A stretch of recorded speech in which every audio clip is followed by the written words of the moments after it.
I remember the day so vividly. The air felt different, heavy with the kind of uncertainty that gnaws at your soul. The phone call came early in the morning. My heart sank as I listened to the voice on the other end. My husband, the man who had been my rock, my partner in everything, was gone, just like that.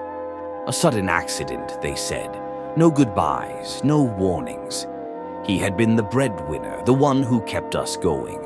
I had always relied on him, trusting that his steady hands would provide for our family. I stayed at home, raising our children, managing the household while he worked. I never once imagined life without him. But now, here I was, alone, jobless, and utterly lost. As the days passed, the weight of grief settled deeper into my chest. Every room in the house felt like a reminder of what I had lost. His chair at the dining table remained empty, but his absence was everywhere. Bills began piling up, and I had no idea where to begin. I had no income, no job, no backup plan. The very ground I stood on felt like it was crumbling. That's when I began to question God. I asked him, why now? Why take him when we needed him the most? How am I supposed to carry on, raise our children, and keep this family together without him? I prayed, but the answers never came, at least not in the way I expected. All I felt was silence, a silence that echoed the emptiness in my heart. Weeks turned into months, and I realized that the world wouldn't stop for my grief. There were decisions to be made, responsibilities to shoulder, and children who looked up to me with confusion and fear in their eyes. I couldn't let them down, but I also couldn't shake the deep despair that clung to me. I tried to find work. Every rejection felt like another blow, another reminder of how ill-prepared I was for this new reality. I had no formal qualifications, no recent work experience.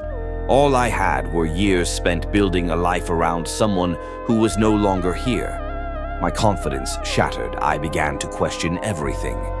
Had I failed as a wife? As a mother? What had I done to deserve this? I found myself on my knees one night, tears streaming down my face. The weight of it all was too much to bear. God, where are you? I cried out. I need you. Please show me the way.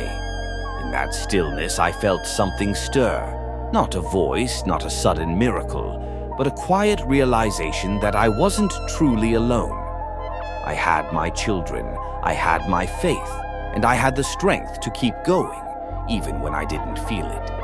I started to see small signs, a neighbor offering help, a friend connecting me with a job lead, my children's laughter on a day when I thought I could no longer smile. It wasn't easy, and it didn't happen overnight, but slowly I started to rebuild. I found a part-time job, and though it didn't pay much, it was a start. I began to learn new skills, reach out to others for support, and lean on my faith in ways I never had before.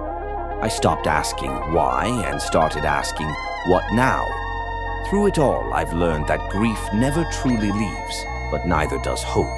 The pain is still there, but so is the love my husband left behind, the love I have for my children, and the love of a God who, even in the darkest moments, was quietly guiding me forward. And though I may never fully understand why things happened the way they did, I've come to see that questioning God is not a sign of doubt, but a step toward healing. Because it's in the questions, in the rawness of our pain, that we begin to find our way back to life one step at a time.